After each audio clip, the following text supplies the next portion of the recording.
Peuple congolais, bonjour chez vous de partout où vous nous suivez. Nous disons bonjour chez vous de partout où vous nous suivez. Nous sommes là pour parler de la République démocratique du Congo.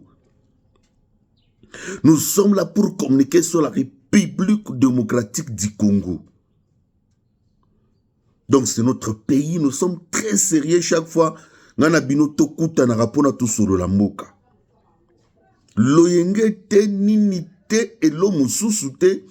Ngana bino tokuta na rapoto sur la moka ou ya biso. Alors na sengi bino elo moi pété, elo pété vraiment. S'abonner na chaîne Melvin News. Likez la vidéo ou biso to salaka. Parce que awa bato kolongola bilamba bazalaka te, bato aventir loyenge ndombolo ezalaka te, awa nde très sérieux makambo kolanda na bana na salon. Partagez pe ba vidéo oyo. Partagez ba vidéo oyo. Kaka ba congolais wa sérieux ba oba linga bela Congo ba oyo Congo sa bela mitema. Donc partagez. Likez la vidéo. Et puis, abonnez-vous sur notre chaîne. Wanande sikoyo. Ozneti ozo pesa biso ba munition pour chaque fois to telemelaka ba ini yamboka oyo. Ntra bino ba congolais wana série à s'abonner. Nous vous disons vraiment bonjour. S'abonnez vraiment. Awa izalaka makambo série. Awa lukutate aventure te dobilo mo ma finga loyenge ezalaka wate ekoya ape awate. Voilà. James Kabarebe gravement malade empoisonné en Turquie. Oyokito oyokite. Tala tika loyenge. Tika ndombolo wana. James Kabarebe gravement malade en Turquie. A Belinini. Ninango ye asalaki pokoma niveau oyo. Oyokito oyokite. Voilà. Poutine en République démocratique du Congo. Awana ndes comité me vu et tout tokande bino. Et tout tokande bino awande. Nalobi boy. Vladimir Poutine, le président de la République fédérale de la Russie, à République démocratique du Congo. Oyoki? Oyokito oyokite. Oyokito oyokite. Voilà. Ndengo yoki sava. Nini eleki na territoire ya Masisi. Nini eleki na territoire ya Walungu. Nini eleki na territoire ya Walungu.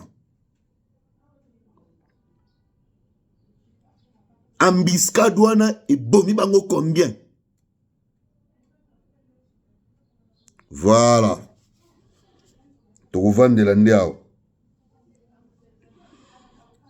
James Kabarebe, récemment, il a constaté que plusieurs forces spéciales rwandaises sont tombées en République démocratique du Congo. Il a constaté que plusieurs militaires rwandais sont en train de décéder en République démocratique du Congo. Il est parti voir Paul Kagame. Il lui a dit que non, il n'y a pas moyen parce que cette guerre a pris une autre tournure. Plus, c'est nous qui perdons des militaires dans cette guerre. Nous risquons de nous retrouver un jour sans des forces spéciales et des militaires capables de faire face aux enjeux de sécurité. Alors, il serait mieux d'arrêter cette guerre. Quand tu l'as dit ça, Paul Kagame, les tueurs ici, les tueurs n'ont pas bien digéré la proposition de James Kabarebe. Il n'était pas content. Il n'a pas apprécié.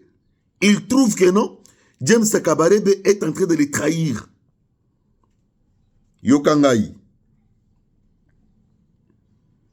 Kagame, la première action qu'il a fait contre James Kabarebe, il a commencé par les changer. À Longolie, Namasorache Pimbeni. Après Gotia Pimbeni, nous apprenons maintenant des sources sûres de sa famille que Kabarebe est gravement malade en Turquie où il est hospitalisé. L'espoir de vivre pour lui, il n'y a plus. Qu'il a été empoisonné.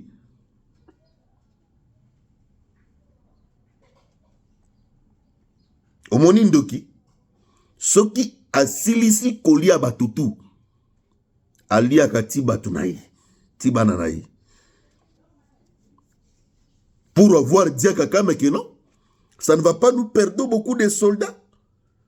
Des soldats mères. Kagame a décidé d'empoisonner James Kabarebe. Ah, tozolo babouya aza bienté. Vladimir Poutine, en République démocratique du Congo. Sigo Montalo Yenge. Hier, l'ambassadeur de la Russie a été reçu au ministère de la Défense. Il a annoncé au ministre de la Défense d'une grande délégation des officiers de l'armée russe qui doivent arriver pour rencontrer les officiels congolais pour Asolola.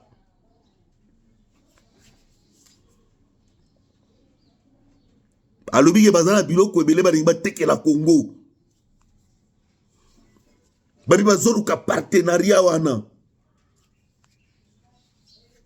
Oyokite. Un convoi du M23, plus de 10 véhicules, Land Cruiser remplis de militaires pleins. Soldats et belébou. Yaba renfort à Barandé. Bazui na embuscade dans Mugogo. Ils ont tous péri. Koufi na Mukoko wana. Donc mituka tout 10. Ndenge bazali benana mulongo bazo kende. Embuscade lié bango mabe. Bakoufi. Bitumba peut continuer na Bideka, Bitume continuer na Nzibira. Donc Bitumbe peliti ba wazalendo déterminé ba récupérer Nzibira centre. Batir pe ba wazalendo ba pelisi moto na Luhako na Kanyola kuna partout. Territoire de Massissi. Petit bango na Katoyi. Territoire de Walikale. To beti bango mabe. Pe renfort oyo yaki na minjenje to beti pe bango miskade. Bokosila. Tous ces renforts c'est pour attaquer les stades stratégiques de Pinga. C'est la République démocratique du Congo que nous soutenons. Tous soutenir Nebuka. Peuple congolais, linga Congo, linga pende kunayo congolais, tika luyingi, linga Congo, linga nono congolais. Cultivons l'amour dans nos cœurs. Cultivons l'amour dans nos cœurs. Dressons nos fronts longtemps courbés. Et que Dieu bénisse le Congo.